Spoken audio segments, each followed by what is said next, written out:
박사님도 아시겠지만 미국 같은 경우는 이렇게 기업들이 실적이 잘 나오게 되면은 이렇게 증시가 상당히 좀 호황을 가잖아요. 네. 그러니까 이게 결국에는 주주 친화적인 차이라고 저는 생각을 하거든요.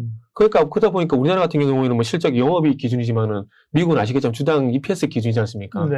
그러니까 주당 순이익이 높게 나오면 그 순이익에서 미국 같은 경우는 뭐 자사주 매입이라든지 배당을 많이 하다 보니까 이게 결국 주주한테 좋은 일이다 보니까 증시가 반응을 하는데 우리나라는 전혀 그런 게 없다 보니까 정말 이런 건 좀 많이 바뀌었으면 좋겠다.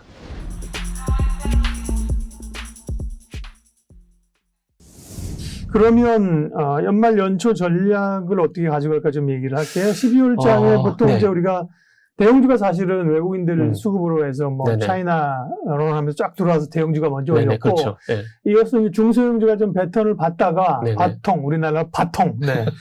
서로 원고를 하면 이해달리게 하잖아요. 배턴 네. 네. 바통이라고 하죠. 바통을 받다가 네네.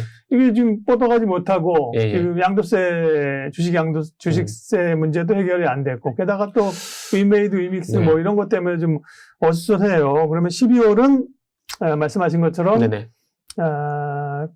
큰장 어렵다. 좀 보수적으로 보면서 네네. 현금 비중 좀 마련해놔요. 내년 연초를 대비해서.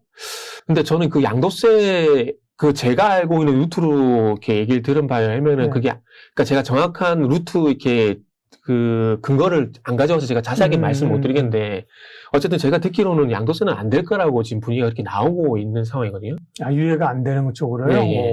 그렇게 알고 있기 때문에 큰 영향은 없을 거라 보고요. 네. 그리고 말씀하신 것처럼 현금 확보를 해도 되고요. 그리고 저는 개인적으로 내년에 IT와 디스플레이 쪽은 정말 좋다라고 봅니다. 그리고 자동차 쪽도 마찬가지고요. 그렇게 본다라면은 지금 모르겠어요. 내년을 본다라면은 지금 정도 사놔도 되지 않을까? 어차피 아시겠지만은 뭐 삼성전자, 현대차, 하이닉스 이런 것들을 뭐 한 달 보고 사는 종목들은 아니지 않습니까? 그렇죠. 그렇게 본다라면은 어찌 보면 저는 조정 좀 받을 때. 네, 지금 뭐 삼성전자도 6만 원 다시 이탈하니 많이 이런 얘기를 하고 있는데 아마 지금이 저는 개인적으로 기회가 되지 않을까 생각이 들거든요. 네. 개인적으로 삼성전자 같은 경우는 전망치를 너무 빨리 좋게 봐가지고 6월달에 너무 좋게 봐가지고 조금 한번 실수가 있었는데 그럼에도 불구하고 어쨌든 누가 실수가 있죠? 제가요. 네. 제가 그때 너무 좋게 빨리 얘기를 해가지고요. 그래가지고 그때 좀 실수가 있었는데 그때 다시 이제 뭐 제 나름대로 리포트로 잘안 얘기 안 하는데 굳이 캐묻지 않으면 괜찮습니다. 제가 고해성사를 하시고 이게 지금 분위기가 좀 고해성사 같은 분위기가지고요.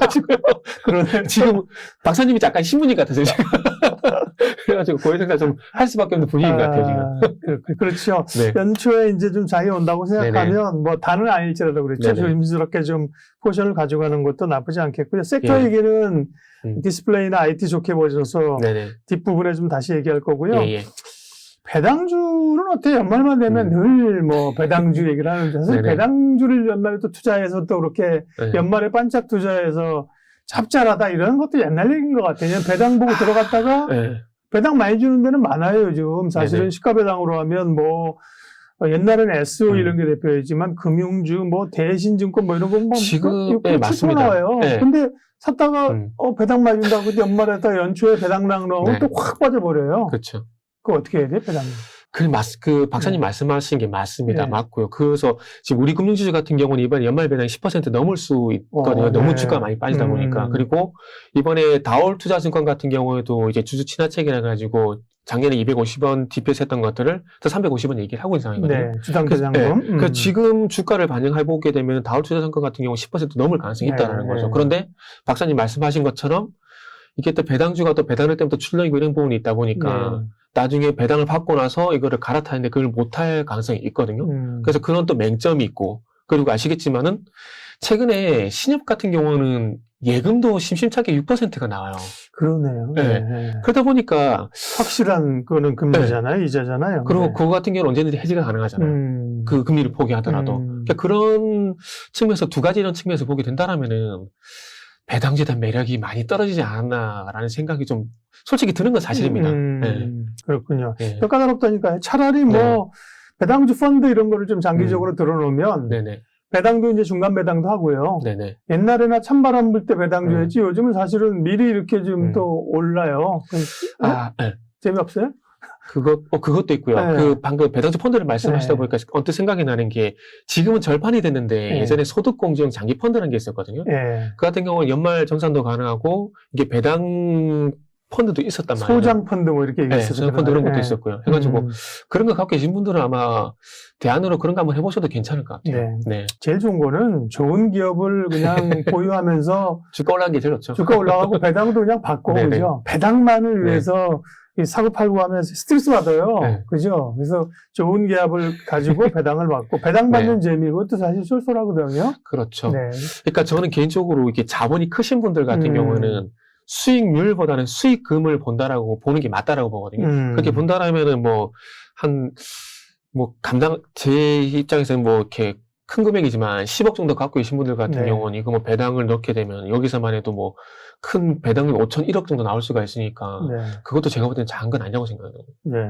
그래서 자본이 크신 분들 같은 경우는 그런 식으로 한번 수익률이 아닌 수익금을 보고 한번 해보는 것도 방법이라고 좀 생각해요. 그리고 배당들을 많이 해야 되고요. 중요한 거는 사실 그 중간 배당을 많이 해야 돼요. 왜냐하면 1년 내 주식을 안 가지고 있어. 그죠? 그 다음에 마지막 날, 올해 배당 날일이 29일인가? 배당을 하니까 그 전에 배당 기산일, 그죠? 그때 하루 전날 딱 사면 1년치 배당을 주고, 그죠? 그 360억을 가지고 있다가 배당 전날 판 사람은 배당을 1원도 안 주고. 그게 말이 안 되는 거예요. 그건 말이 안 돼요. 그러니까요. 중간 배당을 해서 반기별로, 적어도 분기별로 이렇게 배당을 줘야 진정한 배당 투자네. 그리고 진짜 우리나라 같은 경우는 기업들이 주주 지나치게 너무 좀 인색하다고 좀 봐야 될 것 같아요. 알아서 그냥 돈 벌어 가세요. 배당을 신경 쓰지 말고 이런 분위기였잖아요. 여태까지. 그리고 저 개인적으로 이게 유튜브니까 말씀드려도 되겠지만 저는 하이스 갖고 있거든요. 가지고 있는데 분기 배당 주당이 300원밖에 안 해요. 그래서 8명밖에 안 되다 보니까 들어와도 이게 별로 그렇게 썩 그렇게 기분 좋지 않아요. 이거 약 올리나? 가끔씩 그런 생각이 생생만 내는 거지. 그러니까 생생만 내다 보니까 좀 인색한데 박사님도 아시겠지만 미국 같은 경우는 이렇게 기업들이 실적이 잘 나오게 되면은 이렇게 증시가 상당히 좀 호황을 가잖아요.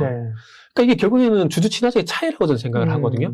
그러니까 그러다 보니까 우리나라 같은 경우에는 뭐 실적 영업이익 기준이지만은 미국은 아시겠지만 주당 EPS 기준이지 않습니까? 그러니까 주당 순이익이 높게 나오면 그 순이익에서 미국 같은 경우는 뭐 자사주 매입이라든지 배당을 많이 하다 보니까 이게 결국 주주한테 좋은 일이다 보니까 증시가 반응을 하는데 우리나라는 전혀 그런 게 없다 보니까 정말 이런 건 좀 많이 바뀌었으면 좋겠다.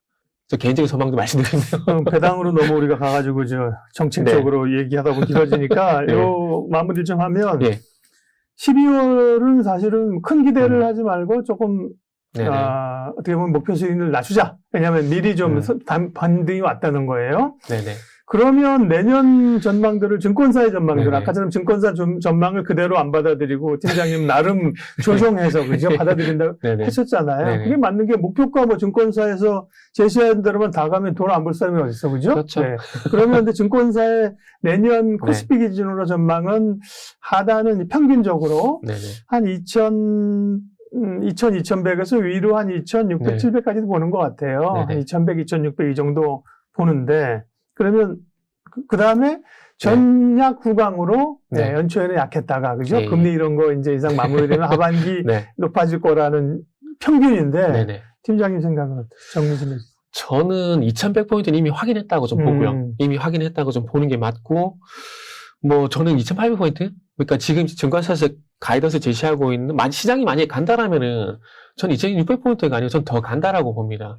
다 간다라고 보고 거기에서 이제 이끄는 것들은 결국 IT가 저는 개인적으로 이끌어준다라고 보고 현대차 같은 경우도 4분기 실적 때문에 4분기 실적이라기보다는 4분기 실적 발표하면서 연간 영업이익이 잠시 주춤했었다가 내년에 또 가이던스 나오는 거 보고 또 다시 또 움직이지 않을까 이렇게 본다라면은 그 탄력만 보더라도 지금이 이미 2400이기 때문에 더 탄력적으로 가게 되면은 결국 200포인트 차이잖아요. 그렇죠. 그러면은 더 간다고 보는 게 맞지 않을까 생각이 드네요. 알겠습니다.